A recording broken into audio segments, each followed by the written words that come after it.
This podcast does not provide medical advice. The information included but not limited to any videos, texts, graphics, image materials, or any programs or consultations contained within this podcast are for information purposes only. The podcast does not constitute providing medical advice or professional services. It does not constitute a patient-physician relationship. If you have medical concerns, please seek out your private physician, or if you feel you have a medical emergency, please contact 911. Welcome to Kars Koaching, the podcast where we combine our love for cars, medicine, and self-development to get you to the life that you deserve. Welcome back to another episode of Kars Koaching. Today I'm actually excited. You know, the podcast takes a couple of things into account, takes into account our love for cars, as well as self-development in medicine. My guest today isn't really a guest, actually. He's a very good friend. I've known him since, I was in my 20s. We weren't even doctors yet. I went to medical school with Dr. Barrowclift, Dr. Todd Barrowclift, and also he was one of my partners in our medical practice, and we worked together up until 2 years ago when I actually left Northwestern. So, Todd, welcome. I know we're going to either have something that we could keep in broadcast or something that we're going to have to cut, and it'll only be about 10 minutes. It's even odds. No, thanks for having me. This is great. Yeah. This is great. So, Todd, tell the audience a little bit about yourself. Born and raised in the Chicago suburbs, and then, as you said, I went to U of I for undergrad, and then Des Moines Medical School, Des Moines University College of Medicine and Surgery for medical school, and then came back to Chicago, as you know, and joined with you guys for our third and fourth year clinicals, and then we did residency together. Yeah. And Todd actually stood up to my wedding. Yeah. He didn't stop me, so I still blame him for that to this day, but he and a couple of the other partners actually also stood up to the wedding. So like I say, we go way back. And, you know, and the interesting thing is you said Des Moines, right? And I went to Chicago College of Osteopathic Medicine. And that's the difference between the DO and the MD. And I remember we used to have a gentleman who was a neurologist. You remember Bertrand? Yeah. You know, he was from Germany, I think, and he was an MD. And he used to always tell us, so when we'd come back from break, what does your family think about you being a do? And I think a lot of people don't know the difference. No, well, I think times have changed. I mean, think of what's happened in the last, we've been doing this for, 34 years now. Yeah. The difference is astounding. If you go into any of the Chicago metro hospitals, there is probably a third at least of the staff is DOs. Depending on which hospital you go into, some have more than that. Yeah. So it really changed, and I think it's changed where the DO philosophy was a lot of primary care focused initially, and it's really morphed where you have specialty and subspecialty residency programs taking DOs without a problem, and actually the boards now there's reciprocity between the boards. So really, I think a lot of that bias, for lack of a better term, has pretty much gone away in the last 34 years. I really don't think anybody looks at that. You sat in the CMO position as I do, and when you sit through credentials, nobody even considers that being a topic of conversation. No, not like when we actually started. No, I remember surgeons, wanting to know, if we could actually be on staff. Yeah. And now, like I said, you sit in credentials, and it's not even a topic of conversation. No, and it's actually interesting because it's the philosophy is truly different, right? So the allopathic or the MD, as opposed to the doctor of osteopathy, the DO, which started with still in 1892, and I might get that year wrong, but maybe they'll take away my boards because I get the year wrong, so I have to be careful. But really, the philosophy was that from the allopathic perspective, it's really symptomatology that then generates what your conclusion is for the disease. Whereas when you're looking at osteopathy, it's the body as a whole, right? Yeah, it's that holistic mind approach. Sure. And what's happening now in medicine when you look at it, look where it's going. It's exactly where it's going. It's the mind-body connection. It's the it's very Eastern medicine, neuropsychoendocrinology. Yeah, very Eastern medicine-ish in a way.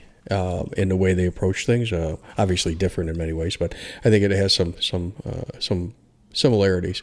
But yeah, no, I agree. I think that the philosophy is what led me to even considering it. Actually, it's kind of funny. It was an undergrad at U of I, and there was a gentleman who was involved in the medical school there, and he was just about to retire, and I actually befriended him. And to be honest with you, I can't even remember how we even got associated, but I would stop by his office occasionally, and he is the first one that even brought this up to me because I had no idea what a DO was. No, I was going to Mexico. Yeah. and he said, apply to the allopathic schools, but he goes, because we had developed a friendly relationship, he goes, with your personality type, he goes, you may want to think about this because there's a lot of interpersonal communication skills that are, he goes, I find different than the allopathic school. That's why I looked at it. Yeah. So it really, look where it ended up.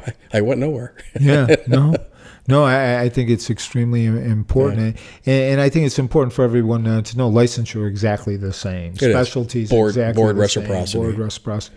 Everything is essentially the same. The way that I used to, I don't know if you remember this, how I used to describe it all the time. It was like going to public school and Catholic school. Mm-hmm. So when you went to public school, that was being an MD. So you had all of the same classes that you do in the Catholic school or the DO school, except you get that one extra class, which is religion. Here for us, it was osteopathy. Yeah, so no, it's very much like that. Easy metaphor on how to remind everybody how that actually works. And I think you and I have talked about this before when we were in residency, and I'm sure it's changed now, but I think year for year as we went through our residency, we were years ahead of our allopathic peers in regards to procedures, in regards to managing patients, because that's kind of how we were taught, where their training in that was a little bit delayed.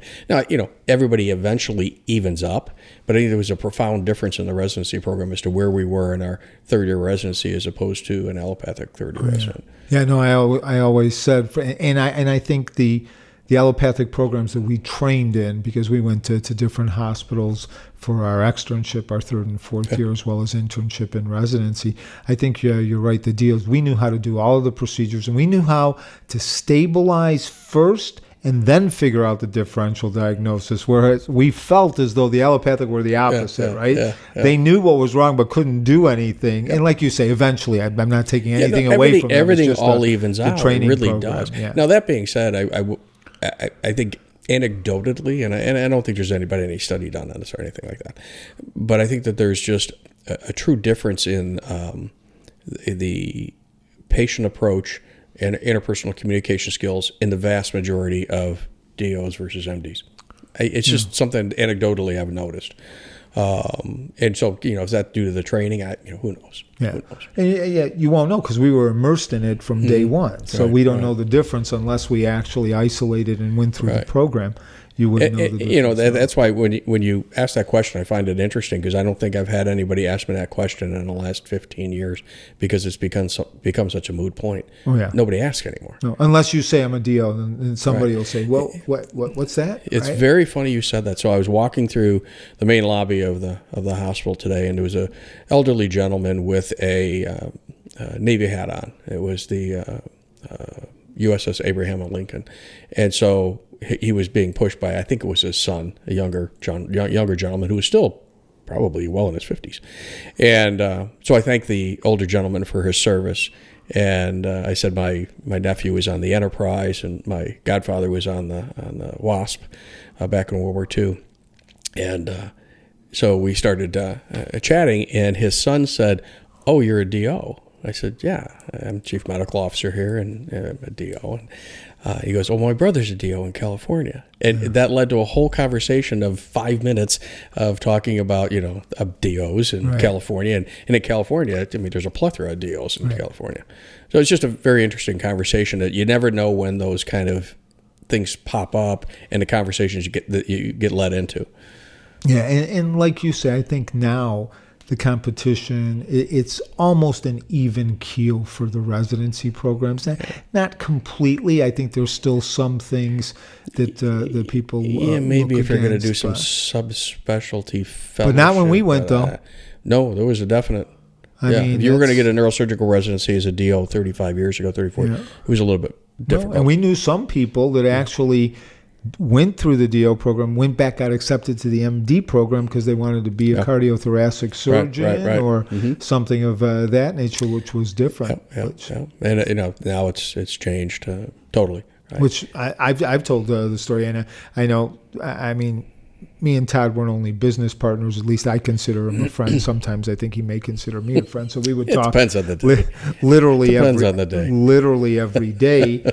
When we would go through stuff. But one of the things that we actually did together, because when I was a CMO, Todd was my right-hand man before he took over the CMO in a different facility, and we were heavy into self-development. And one of the things that we talk about is blueprints, right? Mm-hmm. What did we want to do? So when we entered medical school, my desire was to be a plastic surgeon. And I said my blueprint in my head, and people have heard me say this before, I was going to have a blonde wife, there was a model, of course, and 2 kids and a Porsche, and I was going to have a Mercedes to go back and forth to work in and live downtown. I ended up with a redhead, some 22 odd cars, and 1 kid, and I'm an ER doc.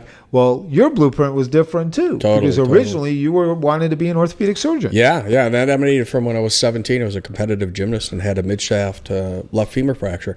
Ended up in the hospital for a little over 4 weeks and had a stymon pin through my tibia and was in skier traction with non-union, and was at that time, and this goes back to 1977, was one of the youngest people that they had put intermedullary rods in for fixation.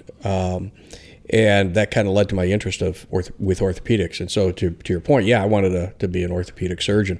And your statement kind of made me chuckle here. Said, what's the old saying, if you want to make God laugh, have a plan? Right? And so things happen, and things, I think, happen for a reason. But I ended up not doing ortho. And just like you, we ended up in ER at the same time. And actually, coincidentally, was pretty much offered an ortho slot halfway through the ER residency, and had to think long and hard. But by that time, I was married, had a kid, we had a house. To do another 5 years and do hand or spine, it wasn't the plan. And then it was competitive, because in our program it was a little different at that time. We had residency programs right where we trained, and it was not uncommon for, not all, but to fill with the people that were actually in the school. So one of my group people was a guy that wanted ortho, and I used to always rib you and say, hey, Bob's over there. He's talking ortho. You better go. You better go. You better run. You better run. Position.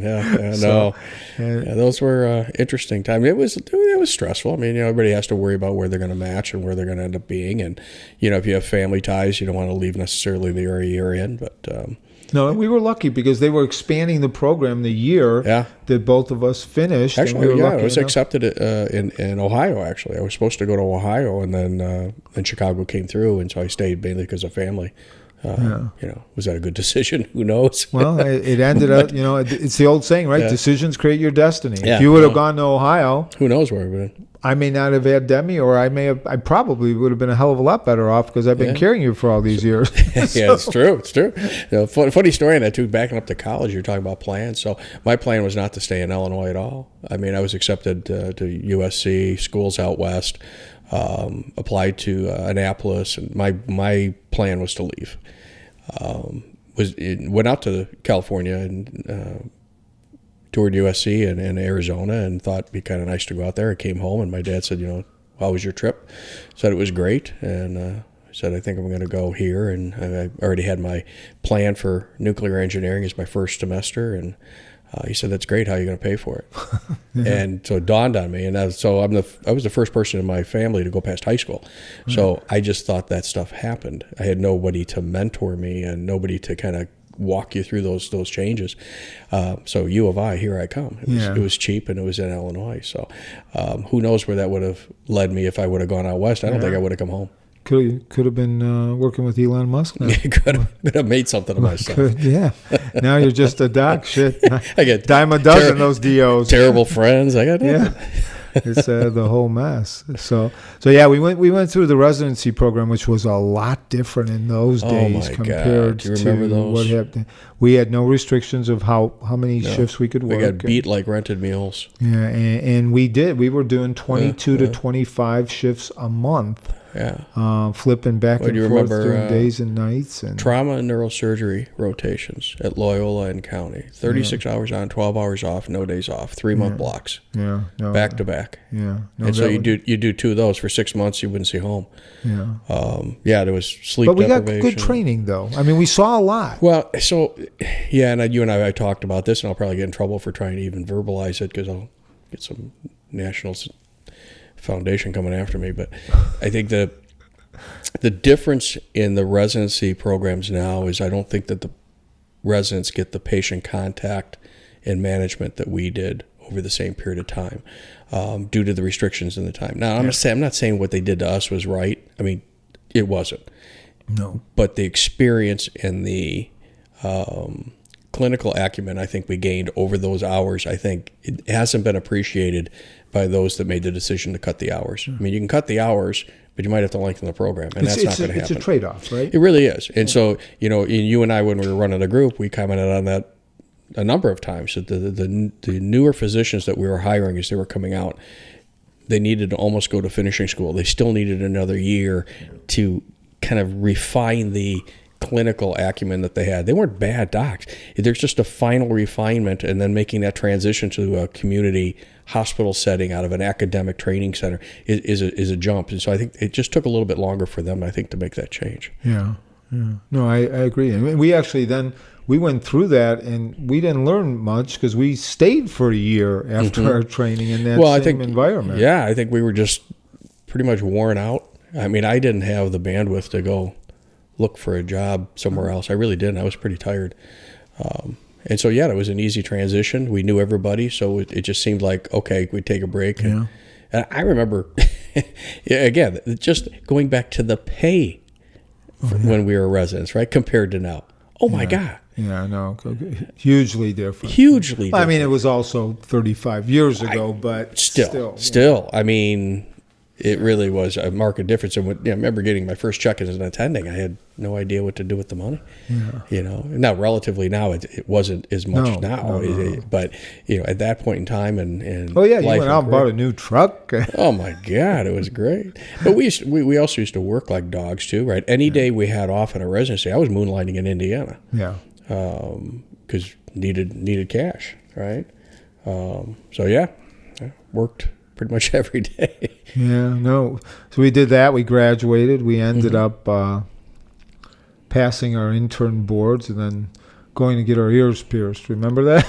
Was that in resident? That was a residency, wasn't it? No, internship. You're right. It was PGY 1 year. Yeah, no, you're right. We were in style. Nowadays, everybody gets tattoos. We got our ears. That was the era of just Jordan coming into play a little bit, and that was the thing to do. I actually carried that all the way till about a year ago. I stopped wearing my earrings. Yeah. So it was, well, I think one of the things too is our residency director was a very cool guy and had a very small one in his left ear. Just everybody kind of emulated the guy. So I think we all kind of did it as a pay homage to of sorts. Yeah.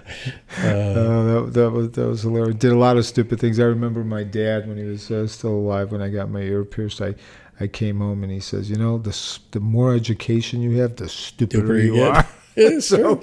I said, okay, I guess you're right. We did that for a year, and then we decided the entrepreneurial route. Well, I distinctly remember coming home, and I just was a crispy critter. I was toast. I was burnt out. And talking about burnout and longevity. And, so you're talking, how old were we when we got done? I mean, I was 20. I got married when I was 27. So I'm a little younger. You're about a year and a half younger now. Yeah. So regardless, we were under 30? Oh, yeah. We were under 30. Yeah. And because remember, we did my 30th, not that anybody cares, we did my 30th birthday party with everybody, all the class reunion out in St. Charles. So I remember coming home from a shift and just calling you. This is long before cell phones, or they were just starting to come out, and sitting on the kitchen floor with the phone, calling you saying, "I got to leave." Yeah. And you were like, "What do you want to do?" I'm like, "I don't know." And that led to we made a three-way call. And then pulled in another partner whose brother just happened to be have an association with somebody who was a director of a national group, and one thing led to another, and off we went. Yeah, And from the important piece was we made a decision, and at that stage of our life, we didn't have much to lose. Well, that's the thing, right? So it was easy. There wasn't a lot of fear involved, right? Because if it didn't work, we could always, as ER docs, you're like a gunslinger, right? You could always go work somewhere else. No, exactly. But it was a huge step, because I remember just leaving the organization. I was like leaving a family. Yeah. Nobody had ever left before. Yeah. In that regard. Yeah. Nobody went out. Forming a group and pulling 4 guys out. Yeah. No, I think that was, I think there was some envy and jealousy in some respects. I think it still exists. I still teach. I think there was some disappointment, because I think the powers that be that were our superiors at that time had a different vision as to where we were what role we might play within their system going forward, and it was truly time for me to leave. Yeah. So no, and it was good, and we did that, from an entrepreneurial spirit, which I think is important for listeners, whether it's medicine or something else. Obviously, don't practice medicine unless you know what you're doing. That's not what I'm saying. But from a business perspective, we had an idea, we had a vision, and we kind of went for it and learned all the way through. Oh, yeah. I mean, everybody put a hat on of something. And we divided. It was a nice thing initially, is dividing the duties up. And we were relatively small. I mean, not relatively. We were small. Yeah. We covered the whole ER with 4 guys. Initially, and then we hired our first employee. That was another good story too. We hired our first employee when the residency class graduated in July, and she informed us that she was pregnant within the first month she was working, and it was going to deliver right at the Christmas holiday. And we hadn't had Christmas holiday off in 4 years. We were like, oh my God!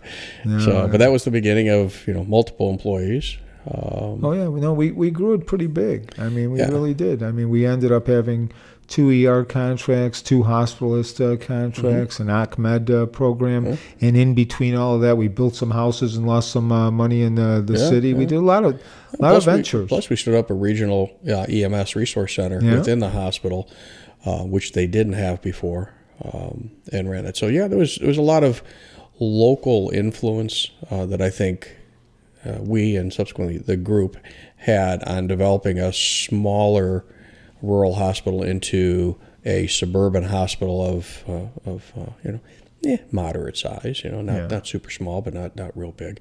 But it had a lot of influence within that geographical area. I mean, that was the hospital we started in was the only hospital within the entire county. So anybody who got sick came there. So big transformation within the town too. I think just having us there, and instead of a rent-a-doc, they actually had trained individuals. Yeah, I know. It was running the hospital. It was funny when one of our other partners says, "Hey, my brother says he knows a guy that has something out in DeKalb, Illinois," and everybody's like, "I don't know where that is." And I used to take rides up and down North Avenue. Guys, I remember seeing a sign. We pulled everything out, right? And we're mapping everything and trying to figure out where we were going to live and what we were going to do. We all built houses. And we were a subcommittee under the Department of Surgery when we started. Within 2 years, we had departmental status and had a seat on MEC.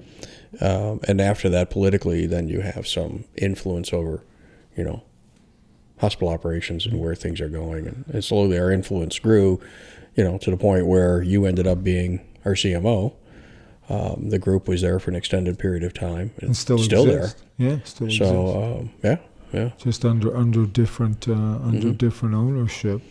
But so that was interesting. We did okay for ourselves. We really did. But one of the things that I always talk about from a self-development perspective, and we've had this conversation numerous times, good is the enemy of great. The thing that's going to kill success the most is the success that you have. And that's really a prime example, because we built it to a certain level. And I'm convinced today, not because it was me, not because it was you or the other two, but we had a skill set to be able to take that group and be able to develop nationally. And we just didn't, because we went with that theory of good enough. Well, there's that. And I think it's a component of life happens. And when that happens, people get pulled in different directions. So the commitment to continue may not be the same with all individuals, number one. Number two, some complacency occurs over time. Oh, yeah. And you lose that, to coin the Rocky phrase, right? You lose the eye of the tiger. You stop chasing that. I think to your point, and you mentioned it before too, is when we started out, we had nothing to lose. All of a sudden now you have, things, and you have a family. So all of a sudden the decisions that you make the calculus is different than it was when we started. What I'm finding out now, and actually if I just mentioned this earlier today to somebody I was working with, is my calculus is reverting back to when we started, because I don't have to worry about losing anything now, because I don't care. I'm done. Yeah. I have my stuff. So if somebody said you're fired tomorrow, okay. Right. I mean, it's a different calculus than when I'm 40 and I got 3 kids and 2 are into college, right? Yeah, it's a different calculus. So I think that does play a role as to how you approach things. No, I agree 100%. And it's also, and me and you have a very similar taste for the finer things, right? Compared to if you take the 4 that were part of our group. Oh, yeah. I was probably here, you were right here, and then next guy was here, and the last guy would still be living in the same house that he lived in, right? Yeah. So it was really There's nothing wrong with that. No, it's just a total different way of approaching what you want. But going back to what you were saying, it forces you, exactly what you were saying, it forces you, because of the things that are now part of your life, to make different decisions, or you're weighing other things in those decisions. And it's kind of funny. We always said this, when we were younger, we were collecting a lot of things. Now we get older, we get rid of the things, right? And we kind of end up, when we're done, we end up the same way we came into the world, but it's kind of the same. Yeah, there's theory. No trailer hitch on any hearses. Yeah. So, all right. I think, yeah. You go back, no. I mean, that was definitely fun. And we had, for a small organization, thanks to you, like you said, we ended up having a department. Then we ended up really partnering with the organization prior to the merger that occurred in such a way that we truly were woven into the fabric of the organization quite tightly. I think maybe that was the trade-off for not expanding nationally and doing that is I can't say it's the benefit, but it was the intrinsic benefit was to be able to help develop that place to grow. Yeah.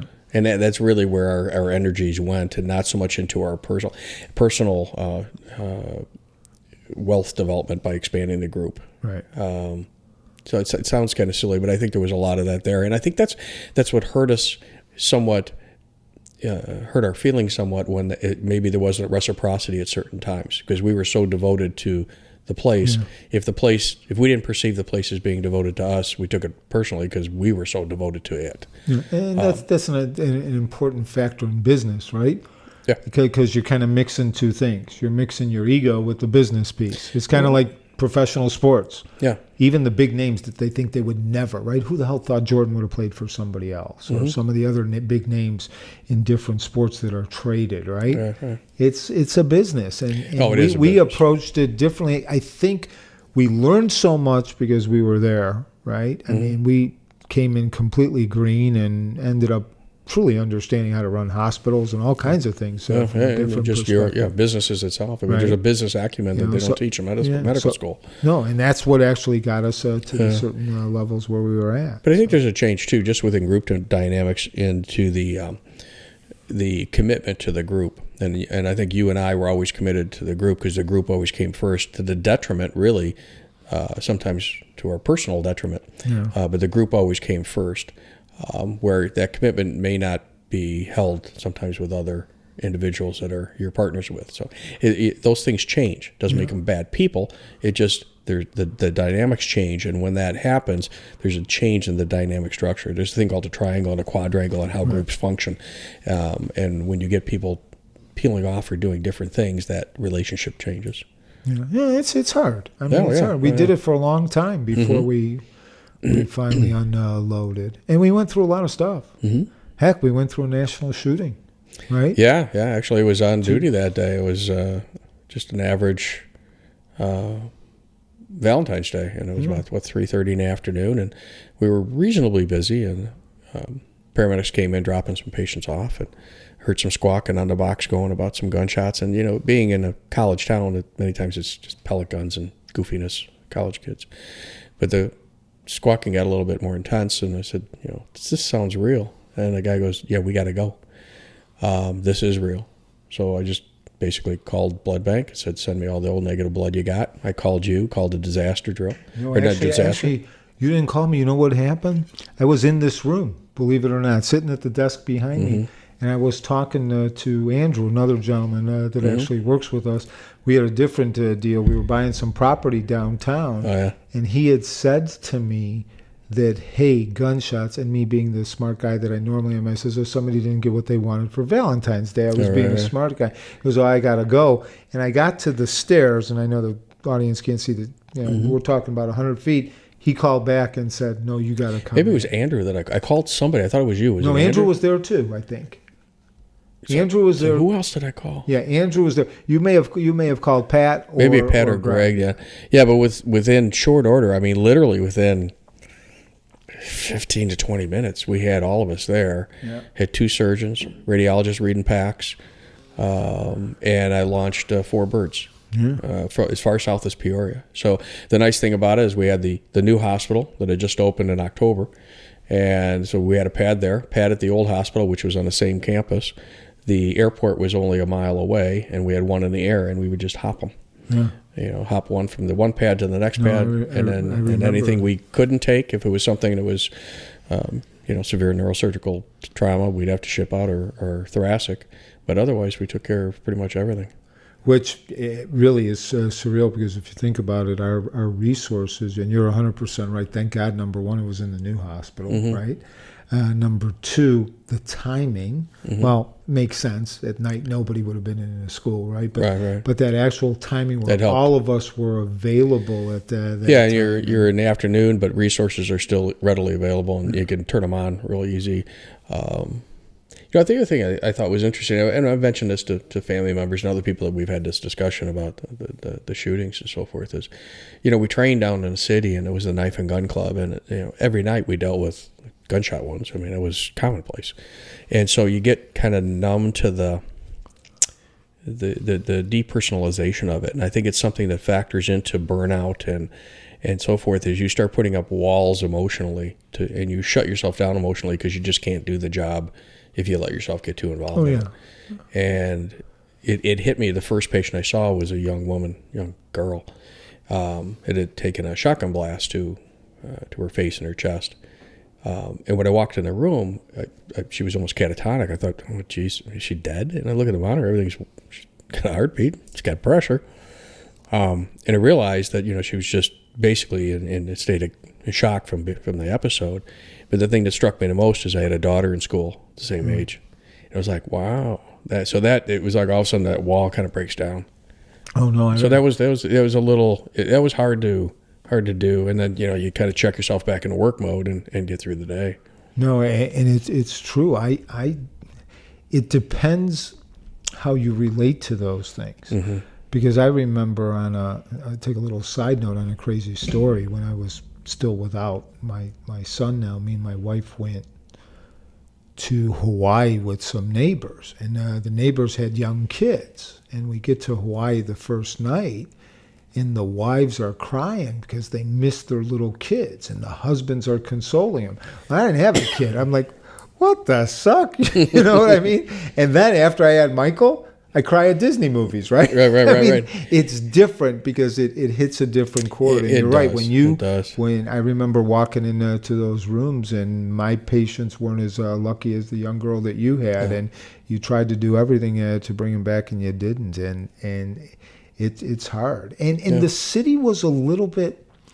I don't know if it was different. Not that it wasn't that compassion, but a lot of times in the city, when maybe you had a lot more support, or you felt like you were still part of training.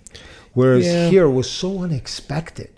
In a rural place. The city was more like a war. City was more like a war zone. So I think that's had something to do with it. And interesting thing, though, we were talking about, total sidebar, but we were talking about that emotional wall that goes up, and it really struck me hard when I stopped clinically practicing because of my health issue. Right. And so took some time off, and you suddenly get back into the real world. It was the most emotionally uncomfortable thing I think I've ever gone through in my life, because all of a sudden you start feeling things that you just totally shut off. Yeah. And things that you were saying, you watch a Disney movie, it starts bothering you. Right. It's things that I would just put total walls up and would just plow through the day. Suddenly now those walls start falling down. It's extremely emotionally uncomfortable. Oh, yeah. And it took about a year to kind of settle that out a little bit. But I think, when we talk about burnout and things like that, the emotional recovery from doing that and doing the work that we did, not just ER work, but we had the pressure of, the business and the group and everything else. It takes an emotional toll on you. It really does. Well, I mean, think about it. The mantra in our training was think the worst first. Right. It's a We terrible did that. way to go through life. We did that for 30 Yep. years. And the key that you're hitting is when we came home, we didn't shut that off. So now when my son says he has a headache, he's got a brain tumor. Yeah. When my wife says she has a stomach ache, she's got ovarian cancer, right? A florist doesn't go through that stuff, right? No. So you have to be able to somehow, like you say, you have to shut it off, but at the same time, you have that empathy for those people, and you're able to go ahead and actually help them with what's you can't fall apart. No, and there is a component of empathy fatigue that occurs, and it makes you seem callous or seem detached, which you really aren't. You really aren't. Well, I guess you are, but you go into survival mode. Yeah, you said the term compartmentalize, and it is. Mm-hmm. You're putting it in a different area. Oh, yeah. Right? You're putting it in a different spot that's going to allow you to actually take precedence of what's most important to be able to help the person in front of you, At not to some commiserate. point in time, you got to open that compartment back up again, and it's terrible. Oh, yeah. I mean, it's just not fun. So No, I got think, off track here a little bit. I just thought that was interesting, and No. I agree with you 100%. and I don't think I've ever. I don't. As close as we are, I don't think we ever talked about that. We didn't really debrief on a lot of things. But no. But I think that was extremely difficult for me that first year or two after I stopped clinical. That was a hard transition, just because, like I said, that the emotional component of actually starting to have empathy again, and Right. or at least feeling. But that didn't last long with you because now I'm back to the way I was. Because I know. Yeah, you're right back to teased. being the way that you were before. But you go back to that shooting, and you've heard me say this numerous times, and you've had the same mantra. We worked in that ER for over 25 years, and we were part of that organization for 30 years, and that was the best that I ever saw the ER actually run. And we were always trying to figure out why. And Focus, common mission, training. It was the purpose, right? Exactly. Focus, training, common mission, purpose. Yeah. All those things were in line, and so everybody just turned it on and did their job. Yeah, and it was amazing. And I'm sure we made mistakes. Oh, sure. But I mean, like you said, it was about 3:30. Actually, it was closer to 3:05. But by 8:00. I remember walking in there with you and the rest of the team, and the ER was completely empty, and every patient was dispositioned and taken care of, and there was only the aftermath.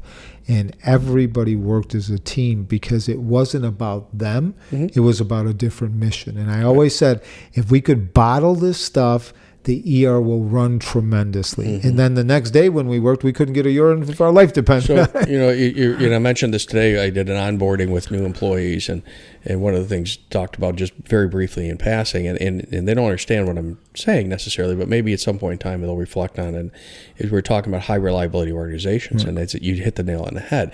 It's the high reliability organization. One of the things they talk about, and the story is, as legend has it, back in the 60s in the NASA program, they were going around and they asked one of the EVS personnel emptying the garbage cans what his job was, and his job was to put a man on the moon. And it's having that common mission, that it's not about you, and it's not about what you're doing, the task you're doing.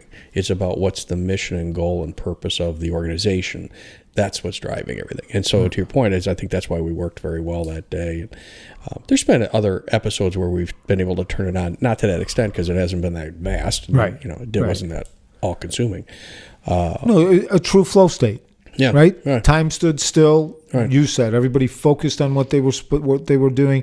Nothing else really mattered, right? Yeah. Nobody was taking breaks. It was funny because it was extremely busy and intense, but I felt like I had a lot of time on my hands in between things, and I don't know why. Because you'd finish stuff, you'd put chest tubes and do your stuff, get the patient, send them off to surgery, put a central line, whatever it was, manage the patient, and then you'd wait for the next one, and there'd be a time like there, but time stopped, slowed down. Yeah. It seemed like you had more time than you would on a normal busy day. It's kind of interesting. No, without a doubt, it was definitely. And again, it's one of those things. It's like, excuse me, it's like medical school, because it's so hard, and really nobody understands what it's like to go through medical school unless they go through medical school, and it's because of that trauma, right, that you have lifelong friends, because they truly understand that it's the same thing here. Yeah, band of brothers. Once you get trauma, people are going to go ahead. It's the and same stuff that the stuff we did in the city, which again, it's just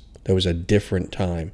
Is the people that you experience that stuff with, right? You just always remember. And I laugh because you said earlier in the conversation was without cell phones. Could you imagine that? We would be calling each other. I mean, people don't understand. We were first, I'm going to say second year residents just so that we know. We were second year residents, right? So that means we have already graduated. We're in our residency. We're in our final year. We're considered "quote unquote" senior residents. Right? But it's different too, because that's actually we did a PGY 1 year, so so we would have been a PGY 3. PGY 3. Yeah, right. Yeah, we would have been a PGY 3. But at night, it was us for the inner city hospitals, and there were no cell phones. So number one, not only no cell phones, but there were no computers per se. So this up to date handwritten notes. You'd have to look up stuff. We had the books. We're flipping through books. Yeah, no. I mean, I remember as a resident being at one of the hospitals in Chicago that I was put in, and two hospitals in the surrounding area went on bypass, and this little tiny, relatively tiny hospital, I delivered 3 babies that night. Oh yeah, I remember you calling. Yeah, and I'm like, thank God I did my OB training at County. No, and you're right. And what we would do is we would literally call each other and say, hey, what do you think of this case? Or, hey, because the hospitals were relatively in close proximity to each other, and then we would trade. We would have our favorites. I liked, I liked I liked Loretto. You liked St. Anthony's. So I'd take St. Anthony's with gunshots and stabbings every night. That's fine.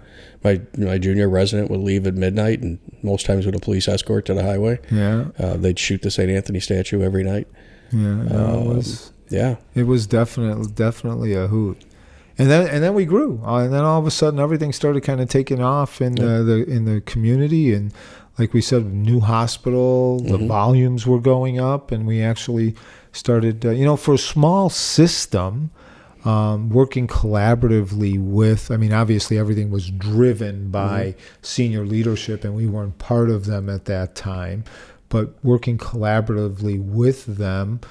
It was a pretty complex health system, even though we weren't part of, the bigger health systems at the time. We had a lot of things going on. Yeah, and the nice thing about it, and I think you've mentioned this before too, is one of the things we had in our favor is because we were smaller, we could be nimble, and we could change on a dime.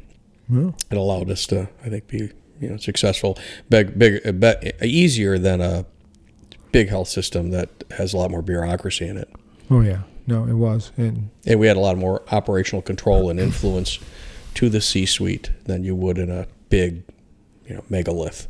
Oh, yeah. Well, you could just see how that changed through the course of the time that was there. But it was interesting because you were talking about leaving, and I left and actually became the chief medical officer, was still part of the group. And people who follow me have heard me say this saying, and this is the Dr. Barrowclift, or my partner that I talk about, and unfortunately you were sick. And I'll never forget that too. I was actually with Michael and with Chris. We were just talking about Chris. And Andrew, another gentleman that worked with us, actually calls me up and says, I'm driving home from the Bears game, and he says, Todd's having a heart attack. And I know Todd, so my first response was, about friggin' what? What the hell is this problem? He goes, no, I mean it. He's having a real heart attack. And I go, how's he doing? And all of a sudden Andrew goes, I got to go. And he hangs up. So I'm thinking, oh, my God, That's right? it. So I fly, and I got there, and I think I met you in the cath lab. Going to the cath lab, I think. Yeah. But the last thing I remember going to the cath lab was grabbing one of our old partners, and just he was like catatonic because he didn't know what to do. So I remember grabbing him and saying, you got to take care of my patients. And that's where you get back to the focus. So I'm going into the cath lab, right, with a 100% proximal right coronary, with a pressure that's in the tank. Right. And I'm worried about the patients I'm leaving. So, I mean, it's that mindset. You just don't turn it off. But you're worried about them, and I hope the other partner forgives me. I get there, and the other partner throws an EKG at me, and I read it, and I says, this is normal. It's totally normal. And he goes, it's mine. I go, what the hell are you doing? Because you were having chest pain, he was having sympathy pain, and he's having a panic attack. But the point that I was going to make, which I think is extremely important, is truly understanding yourself, and really you are an N of one. And what I mean by that is you really have to test and see how you feel. And the next morning I came to see you, and I said, how do you feel? And you said, I was two things. Number one, I thought it was interesting. You came in and I had just been able to. I probably wasn't supposed to, but I was in the ICU, and you're all wired up in the ICU, and my pressure was tanked the entire evening, and so they're loading me with fluids. They're just doing what they need to do. So I get up and I'm standing up next to the bed because I'm, of course, still trying to go Mach 3, right? And you walked in the room. He said, how you feeling? And I'm like, I've been failure. I got fluid up to my gills. But anyways, I think what the point you're getting to is, how do you feel afterwards? And it's like, you don't realize how crappy you feel until afterwards. And because it becomes your normal. I mean, none of this happens overnight. And I think that's just part of everything, right? It's that incremental change that becomes the new norm. And you don't realize how crappy that is until it's over. And then you're like, oh my God. And you're rating yourself compared to what you think you should be. So we think as we're getting older, we're supposed to lose our hearing. No, we really aren't, right? Yeah. We think as we're getting older, our hips are supposed to hurt. We really aren't. But that becomes our normal. Sure. Yeah. And then all of a sudden we start taking the posture of someone who's older. And we start telling ourselves, well, I can't do that because I'm older. I was doing something the other day. I don't think I posted it yet. It's reference points, right? So if I look at a reference point of somebody who's 20 years old and running a marathon, right, I'm going to say, I can't do what he does, right? But then if you look at yourself at an 80-year-old who's running marathons, right, it's your reference point. You can do certain things. Yeah, and I think that's important to be able to take away from that. So, but I'm glad that everything worked out. Well, it goes back to, I think, too, and we talked about leadership development, leadership qualities and all that. I think a lot of it plays into self-awareness, and you just don't realize where you are because you lose that reference point. You've lowered your bar so much that that's your reference point. You're not looking at other people. You're not looking at other things. You're just looking at you. You're like, I'm okay. Yeah. And no, you're not. Yeah, no, and you have to realize that, and we lie to ourselves. It's the old rational lies, right? Absolutely. We constantly are lying. Hey, I can do this. I could handle this, and this is normal. That plays into burnout too, because physicians, as a general rule, could never ask for help. Right? We never asked for help because that was a sign of weakness. When in actuality, it really isn't. But that's kind of number one. I think perhaps from training, how we were raised, and then also from the training is that was just a sign of weakness. Yeah. Now maybe people could argue that the pendulum swung too far the other direction. Maybe now the culture is that you ask for help and you're just to coin a phrase, a snowflake, and not you can't handle any trauma. I think there's some middle ground there. Yeah, I think with anything is self-development, optimism, positive thinking. You could be optimistic, but you have to be realistic. You can't be friggin' delusional, right? So there's a fine line. You can't be a victim in everything in life either. So you got you got to balance it out without a doubt. Unfortunately, I don't think our culture supports that right now. No, and it's funny you talk about burnout, and we so we've known each other since we were second, almost third-year med students. Went through everything together, the residency, the business, and even to this day. We've been working together, and we weren't burnt out in the beginning.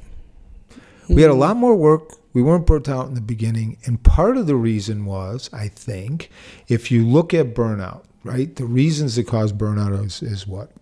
Workload, lack of autonomy, lack of fairness, values mismatch, poor relationships, and then monetary and non-monetary rewards. Your life doesn't match your blueprint. Yeah. Well, yeah. But when we were there, we had autonomy. It was our group. And the thing that we had, and maybe sometimes to our detriment, was laughter. We actually had fun. You talk about those 26 days a month we worked as residents. Yeah, but we would laugh. How many times did me and you laugh where one of us had to leave the room, which never took advantage of patients. Never not took good care of patients. So we knew when to laugh. The problem is now there's no good time to laugh. What's surprising, and I think about this too in a residency, and anybody who's younger than us may not even realize the reference now, but the old TV show MASH, which at one time was like the top rated show. It dealt with medical hospital in the Korean War, and a lot of their survival techniques was laughter. And I found that in our residency program and in our early training, we did a lot of that is mainly as a survival mode. Right. You take tragic situations, you take stress, and you just flip it into humor. Yeah. And I think that's important too, even in hospital situations, and I use that a lot in my work life too, is you have to give people a venue in an area that's protected, that they can be themselves. And you don't have to worry about the political correctness. You don't have to worry about offending somebody. And it's just people being people, and allow them to just decompress and talk. Yeah. And if you can do that, I think you're going to prevent a lot of that. No, I agree. And I think you have to match that to what is currently in favor, but you have to have some outlet. Yeah. Right? Yeah. So what was tolerated when me and you were growing up is not going to be tolerated now, but you can't completely take away that. Mm-hmm. So you look at those things that we just listed for burnout. How do you address those things for the physicians? And when we did that, when it was our group and we had the autonomy to do that, I think we were able to control those things, and that's why we didn't get burnt out. But the more complex we became, and the more things started to change where our autonomy was being pulled away, I think that's where we experienced a lot more burnout. I agree with you. Yeah. So what do you do to combat burnout? Or are you just fried? I'm just toast. No, I mean, you and I have talked about this. I mean, I strived earlier on in the career to make sure that I didn't become one of the people that I didn't want to become. And when I say that, I think everybody knows the physicians that are the older physicians, even the younger physicians now, that have defined themselves by what they do. And I think that is a recipe for failure in many ways, because if it gets taken away from you by either external pressures, hence my heart attack, and I lost my clinical career, right? I think if you do that, it sets people up for failure. Whereas if you develop yourself externally from your work life, it helps you with the burnout. So I did all kinds of things, and I always looked at, and I talk about this with leadership development too, with the people that I'm associated with, is my thing is, if I was going to tell people to do one thing as a young physician, picture your life as a Swiss Army knife. Everybody knows what that is. It's got 2-3 blades in it, right? You got scissors, you got a knife, and you got a little screwdriver. So by the end of your life, you want your Swiss Army knife to be huge and have as many blades in it as possible. So you almost want to make yourself like a Renaissance person. So hence, we developed properties down in Chicago, high-end properties down in Chicago. I'm a pilot. I fish. I hunt. I have a fair acumen in construction skills.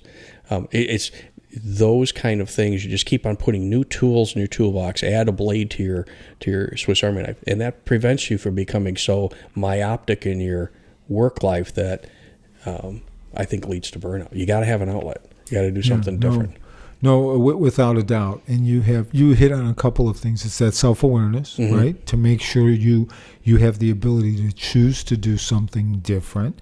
It's the ability for you to fully understand that you are not, a physician is something you do. It's not who you are. And you have other skills that you're able to do. Because, it was hard. I remember when we sold the group, the next morning, it happened to be on the 31st of December, and I woke up, I happened to be in Naples on the 1st for New Year's. Loss of identity. Yeah, no, and it actually hurt. It hurt like you lost something. It's the same thing. Physical pain. Same thing when I had my heart attack, was that loss of identity, and then what do you do now?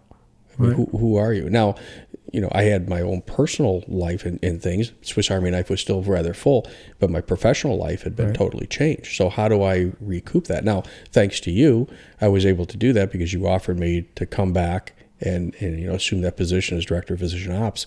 And, that just led to where I am today. So, things happen for a reason. You just have to be able to tact and be somewhat nimble.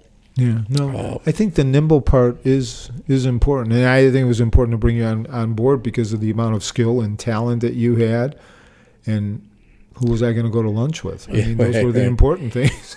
No, I think it worked out well, and it was a fun transition, learning the other side of the curtain on the administrative side, and you having that head start on me and making that leap in 2010 or whatever it was. I was impressed with the amount of knowledge you had accumulated on the other side of the curtain, and your administrative acumen that you had developed. And then I kind of went back to the way I always function in life. Is there's two ways of doing it, in my opinion, and I tell my kids the same thing: is you can envy people and be jealous of them, or you can envy them and say, how did you get there?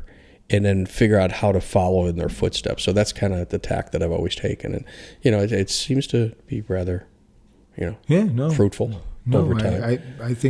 I think we were a strong dynamic duo when we were there, and there were certain skills, which is part of that whole emotional intelligence piece. And I know when we first started coaching, you were part of that endeavor as well. And now with being a CMO, you have a lot on your plate, but it's important to be aware of the things that you are capable of doing and not capable of doing. And that's the accurate self-assessment. So what I was good at, you may not have been good at, but what you were good at, I may not have been good at. And we kind of blended together. And I think that's the kind of team you have to build, whether you're in medicine, whether you're a florist, whether you own a restaurant. Well, you're talking about that triangle or quadrangle of group structure as to everybody complements each other instead of stepping on each other, number one.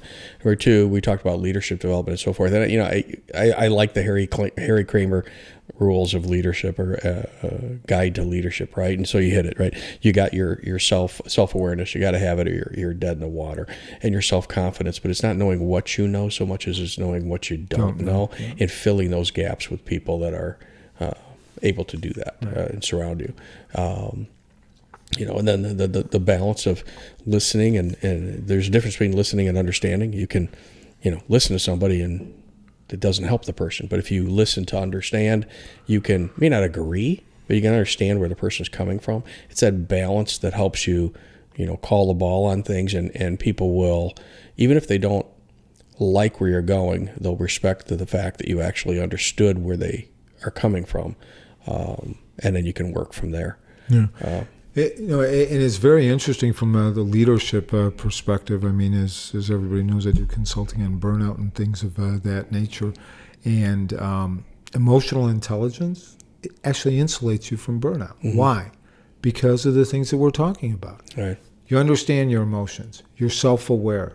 You're surrounding yourself with other people. You could manage your emotions, right? Yeah. And what is it? Everybody has feelings, but the emotions you attribute to them are purely under your control. Yes. And so harness that control, and it helps you from getting burnout. Oh, yeah. And then exactly what you were saying from an empathetic perspective, do you have empathy for someone? Do you understand them emotionally, cognitively? So you have emotional empathy, cognitive empathy, and then you have the empathy, what can I do to be able to help them? And then your relation management skills, that's all the leadership piece that's there. And we always say, can't lead anybody else if you can't lead yourself. No. Oh, yeah, definitely. No, and we see that a lot. Highly trained physicians, I mean, extremely bright, extremely clinically talented, and they have zero emotional intelligence, and they're dead in the water because nobody wants to work with them. They're technically great, but nobody wants to be around them.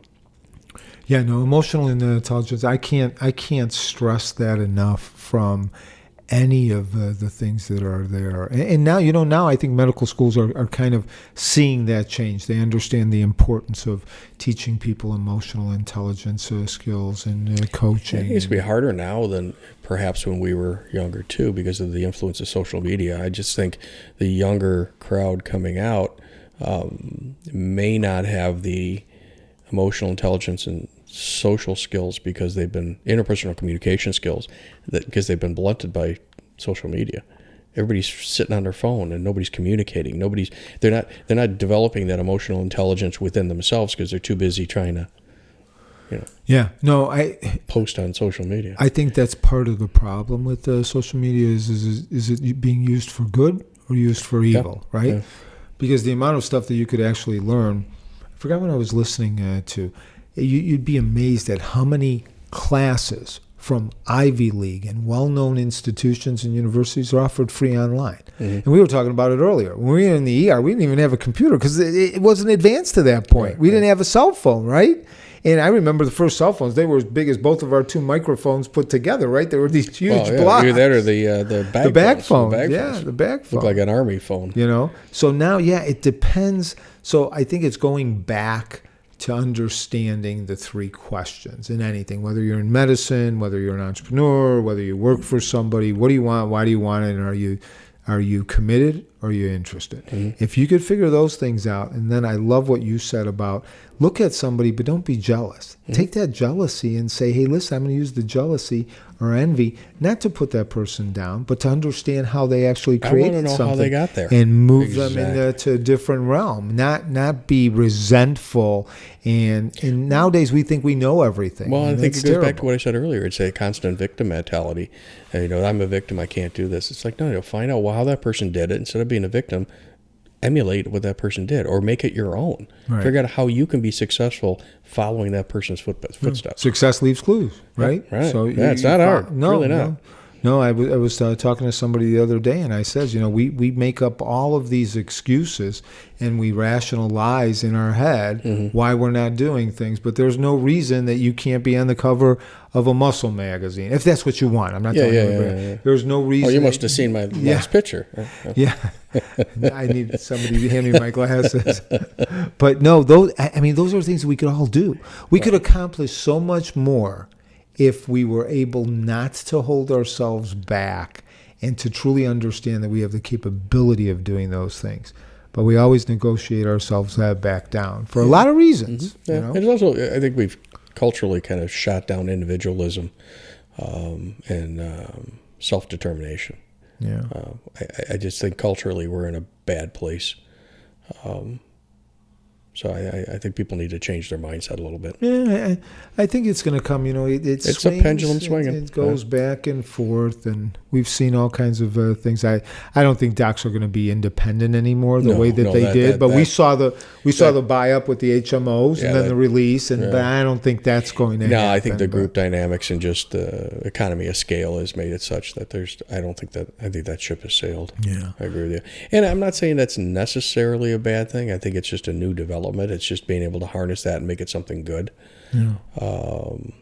So. No, I just hope. I look at the statistics for burnout. General population, depends who you read. Indeed, others. 53 to 62% of the general population are burnt out at work. Before we thought it was all related just to healthcare workers. No. Mothers that are taking care of their kids are burnt out, or taking care of the elderly parents as the health span and lifespan increases, right? Or lifespan's increasing, but health span is not. You've got all kinds of things. How do you get to the point that we have to figure out what are the things that are going to get people? We've already said emotional intelligence protects you. But physicality, relationships. You talked about some of those things that kept you sane. I wonder about that too, because I was born later in my parents' life than most of my peers, and so my parents grew up in the Depression, and I look, my mom will be 101 years old in August, and I look at the amount of, trauma, for lack of a better way of placing it, that her life has experienced, right? Major, the Great Depression, family lost everything. I mean, everything. They didn't even have a car. Right. Dirt poor. After that, getting through high school, and everybody in our high school gets drafted and goes to war. My dad left when he was 17. His mother had a sign for him to get married before he got shipped out, and then came back almost 3 years later with a kid. Right. I mean, it's just, and then, starting a life and going through all that. And then we talk about burnout in today's society. I'm like, wait a second. Things were a little bit tough back then. But so what is it that people possessed that kept them from getting burnt out? Was it family structure and family support and having those things that perhaps don't exist like that they did? I don't know. I think there's an intangible thing that, and we never really looked back. So was burnout there and it just never got treated, never got addressed? Or were people more resilient because of other factors that we're not really appreciating that we need to instill in our culture today that'll allow some resiliency? I think part of it is it's a little bit of a combination of both. And when you look at the self-determined theory of DC and Ryan from Minnesota, what they look at is they talk about autonomy, they talk about belonging, and then they talk about competency. And autonomy, to be able to do the things on your own, that's being taken away from a lot of people. That's one. Number two, the belonging piece is kind of gone as well. You look at what the medical, so I'm going to use the medical analogy here, what the medical staff lounge was like when we first started in the very old hospital, how you could walk into that lounge. First of all, you could talk about cases. Now everybody's worried about HIPAA, right? When can you talk? When can you not, right? Now you walk into the lounge, everybody's got their head buried in a computer. They're typing away like there's no tomorrow. There's nothing, right? And then that competency level, come see, come saw, right? Depends, right? You touched on something else that I think is extremely important is the, and this isn't passing judgment on what the family unit is now. I don't care what it's composed of, but some type of family unit. There's been right? a destruction of the family unit. Doesn't matter how you define that. Yeah, just the ability to be able to go somewhere where there's people that care for you, that you could sound off things. And the other thing, there were neighborhoods and what stuff. does a family have? So Common nucleus, mission, common vision, common goal, purpose. All. So it's what we're describing, and I think we've lost that, culturally lost that in our personal lives many times, and that reflects poorly on where we are with burnout. Oh, yeah. No. And I think if we can get some of those things back. And the other thing is physicality, too. You talk about... Well, everybody lived in the same town, right? Well, you lived in the same... You walked a lot of places, right? Well, you're talking about physicality being close. I agree. Oh, you're talking I'm talking about actually physical activity. Oh, yeah, right? yeah. Physical activity. Physical activity. Diet is different. I mean, we could go down that entire diatribe with a My Focus model, and you look how your diet... Your mother is going to be 101. Oh, yeah. Ate large sandwiches. And what was she eating? She was eating large a lot of great sandwiches on a piece of bread with salt on it. But the bread was probably made somewhere. It wasn't processed. It was homemade. Yeah, home, and that's the point. Homemade. And now you look at everything, and a Twinkie that you bought when you were born, you could eat today because it hasn't deteriorated. That's true. That's true. So I think those are important things. Yeah. So it's just important to take charge of yourself and to understand that the things that you could control, which is your mind and your behavior and how you react to things, is what you have to be able to do. And once you start knowing that you're not worried about controlling everybody else, I think you lose some of that anxiety and start building back some of your fortitude. Make an interesting point, and I think people may disagree with me, but if you look at generations past versus generations current, and the resiliency, and you said controlling things that you can and can't. What other things have changed 3 generations ago compared to now is religion. Yeah. You look at the amount of people that are actively involved in some religion, faith, whatever, however you want to define it. Markedly different over the last 3-4 generations. And that also created a sense of purpose, also created something, and I think socially we have a problem right now, is everybody's self-important. I'm important. Every kid got a trophy. Everything's about them. It's about me. Where if you go back 4 generations, it wasn't about them. There was a higher being that was more important than you are. And I think that hierarchy helps because it makes you more resilient in a sense. You're not just focused on yourself. There's other things that are more important than just you. And when you get focused on just you, I think that helps lead to burnout. Oh, no, I agree 100%. They say the best way, if you're struggling with yourself, the best way is to go out and help someone else, right? Right. To get it off of yourself and be able to go ahead and help somebody differently makes the world of difference. What's that? Altruism, right? Yeah. I was listening to a TED Talk on retirement. I don't know. I rarely look at those things, and it just caught my eye one day. And the guy described the 4 stages of retirement. First stage is the first year. You're happy as a clam. You're doing all the stuff that you always wanted to do. It's like a vacation. Right. You're doing all the stuff you wanted to do, whether you're a golfer or whatever you want to do, you're out doing it. That lasts about a year. After that, depression starts setting in because you're like, this is it. This is right. I can't. This is all I got, right? And so that goes on, and people can get stuck in any one of these stages. And so this gentleman said that there's a second stage, and it was the depression. And he goes, some people get through that, some people don't. And the third phase is then you start getting anxious, and you're like, well, I got to do something. So you got to start trying things, right? And so you can have the aptitude, but not the ability to do it, or vice versa. So you try a bunch of things and you fail. For one reason or another, it just doesn't work out. And people many times get stuck in that and just get frustrated. The people that are most successful in retirement, and I think you hit it on the head, is they get to the altruistic phase and they find something that they're going to do for somebody else that gives them joy. When the people reach that stage, they're the happiest in the world in their retirement. Oh, yeah. And I thought it was kind of interesting because I'm like, well, that kind of speaks to a lot about life because it's not about them. They get their self-worth, they get their joy, they get their fulfillment out of doing other things, which gets me back to my original premise of 4 generations ago, we have a religion. You're doing stuff for other people. That was all, whether it be tithing, whether it's, donations, or whether it's, helping other people through your religious community. That's somewhat gone in our culture, and I think that's led to a lot of the problems we have. Yeah. Now you're getting me really pontificating on things. Yeah, no. And I don't think it just has to be religious. No, I'm just using that as an example. Yeah, I think it could be any type of thing. Yeah, exactly. The other thing is that I hate the word retirement, maybe because I'm getting older, but to me, retirement, the next thing is death, right? I mean, if you start looking at stages of life. Yeah. And I think how we think about things definitely creates our reality, right? So it's more of a transitional zone. I think if you could say, hey, listen, I'm transitioning from this and I'm creating a new identity to do this, because it's never too late to do something. Right? No, and I think you're right. Retirement is kind of an outdated word. I think of retirement being in the same box as defined pension funds. Yeah. Right? Yeah, it's a thing of the past. Yeah, no. And you can't it's never too late to start a new goal. I don't care how old you are, right? What's the saying? A year from now, you're going to wish you started today. Right. It doesn't matter. Right. So it's if you can keep on reminding yourself of all those stupid colloquialisms. Oh yeah. No, it helps you. They're stupid. And now I find myself, because I've been doing all this, that I'm just talking. And I used to make fun of you for doing that. I know. And look at how smart I look now. Yeah. And now I end up doing it. Don't look a gift horse in the ass, or whatever those sayings were, right?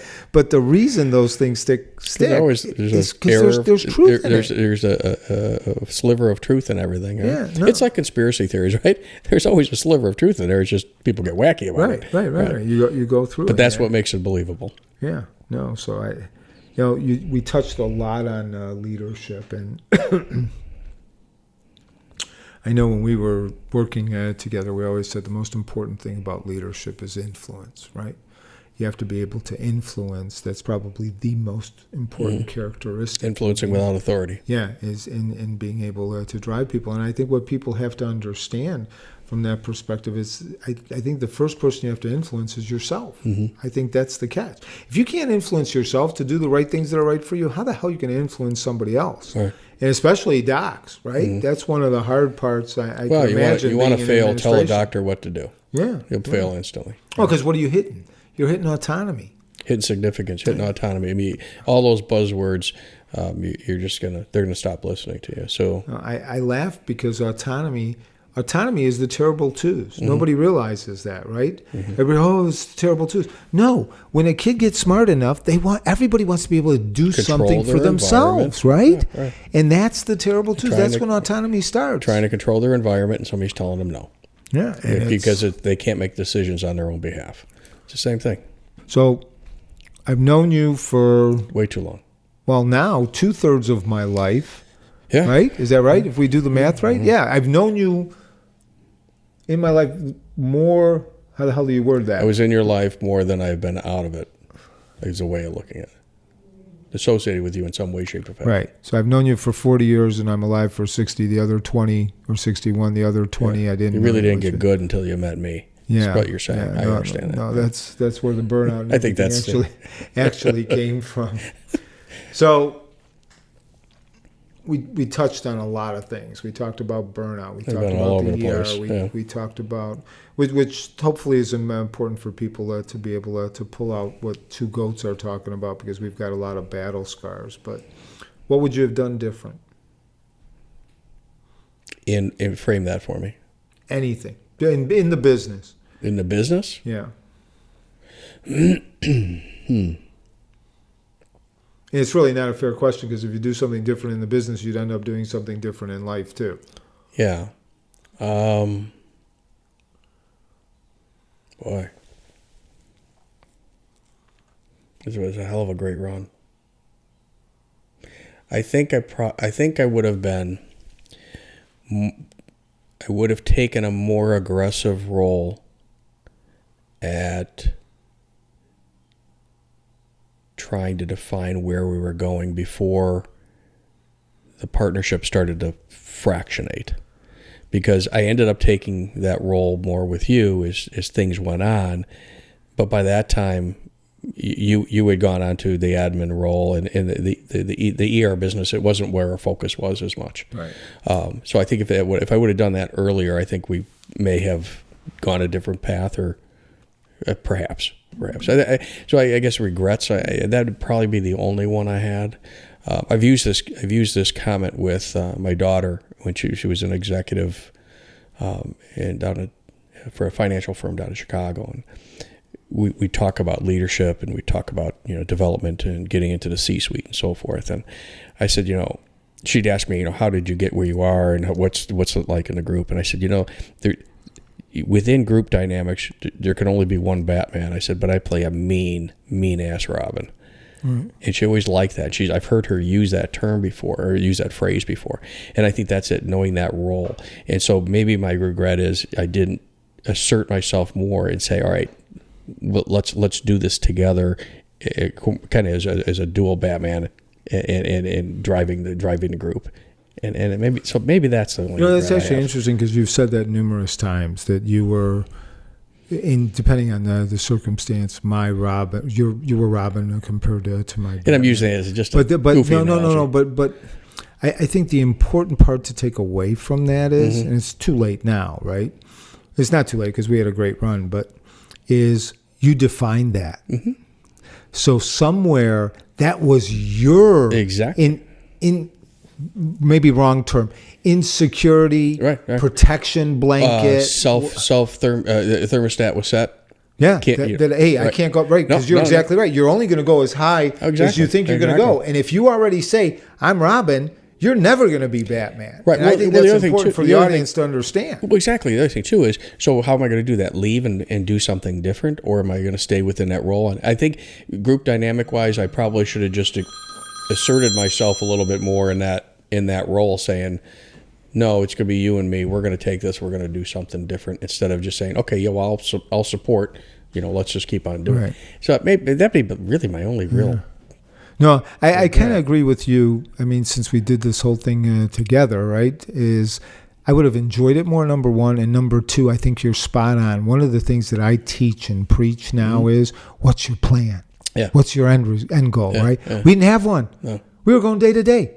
Biggest thing we were happy about was our out clause, and I'm not going to repeat what the hell it was, because it was phenomenal, right? But that was it, right? We never really had a plan. We were building the car as we drove it. Yeah, and I think that's extremely important, and that's which is really crazy that we could be as successful as we were doing that. So Todd, we finish our residency. We become part of the group, and the first thing you do is you go out and you buy a Bronco. Wasn't it a Bronco?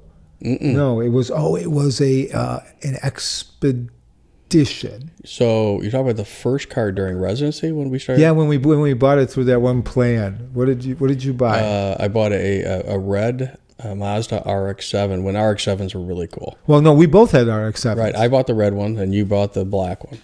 So who had theirs first? I had mine first. You had your Nissan Pulsar, and because got into my accident, you got in your accident, and then you went out and bought the black RX-7. So yeah. So what me and Todd, Dr. Barrowclift, used to do is we would work on the south side.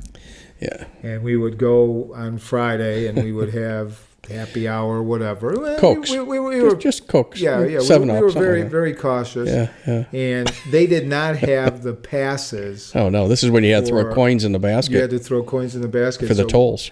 You had your red Mazda RX-7, I had the black one, and we would race go from as the fast south as you side could up to the north side and pay for each other's tolls and keep going through. Go through, because they had manned booths then. So you could go through and throw your coins in the basket, or you could stop in the manned booth. So we'd race up there, hand the guy whatever, I can't remember what the tolls were at the time, and you'd be like, they weren't $1.50. I know that. That's for the guy behind me, and you just race through. And then the next time it was your toll. We just do that the whole way home. No, that's right. I forgot we had the same cars. Yeah. Then you actually you've had some cars. You've had a nice SL. I had the first, I think.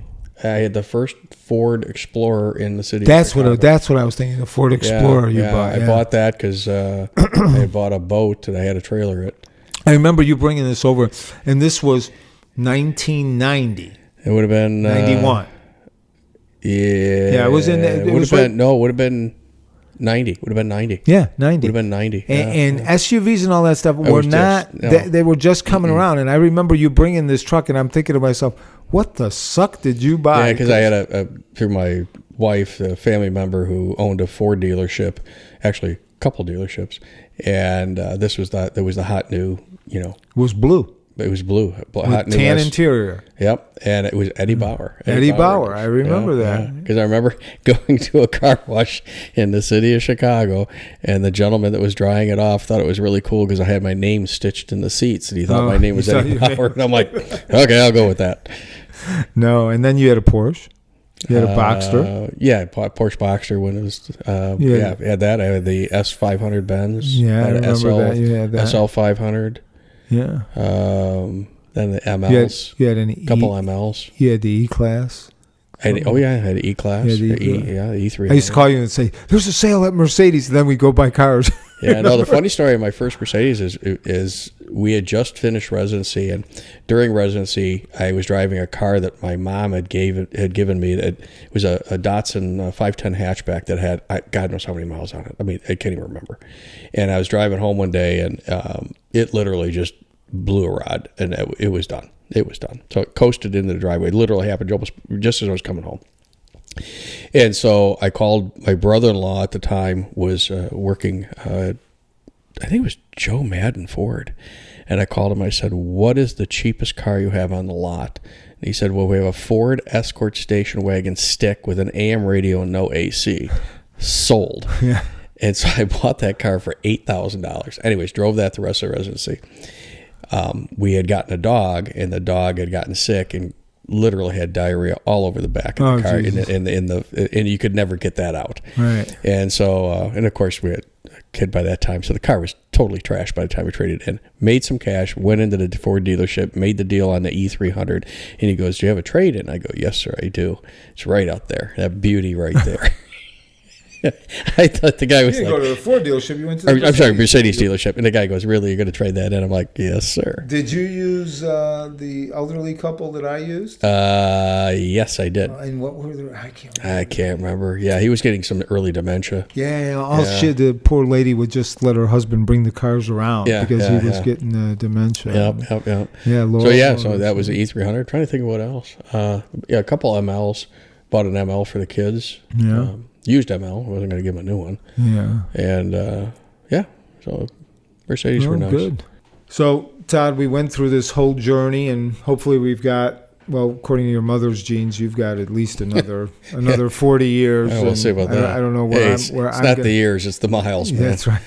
That's right. But obviously successful. Yeah. You're successful whether you were part of our group or not part of our group. You would have done something different on your own, just because I know. I think your that speaks for each character. one of us. I mean, no doubt. What do you think, since this is partially self-development, what is the habit, one habit, if you had to pick, that helped you get to where you are today? I think it's something that I've told my kids, and actually, when I'm posed with questions like that, and when we talk about these type of topics, I always reflect back to how I raised my kids and the things I tried to instill in them. And I was just doing it innately. It wasn't like I had a blueprint, but it was just things I believed in. So I don't know if you could call it a habit, but I'd refine that and say a trait. So I think the trait that led to the success the most is perseverance. Yeah. Because, no matter what it is, you just got to persevere. And I learned that from my parents, I think just because of the way that they were raised and the things that they had to do. So it's just not accepting no for an answer and not giving up. It's just that Rocky mentality that no matter how many times you take a knee, it doesn't matter how many times you take a knee. You really define yourself by how you get back up. So you take that knee, you learn from it, you stand back up, you shake it off, and you go back at it again. Mm-hmm. And hopefully a little smarter than when you took it. So the next time you see the left hook coming, you can dodge it. But you just got to go. Next time you're going to take a right uppercut, take the knee, you get up again. Right. It's that perseverance of never accepting a no.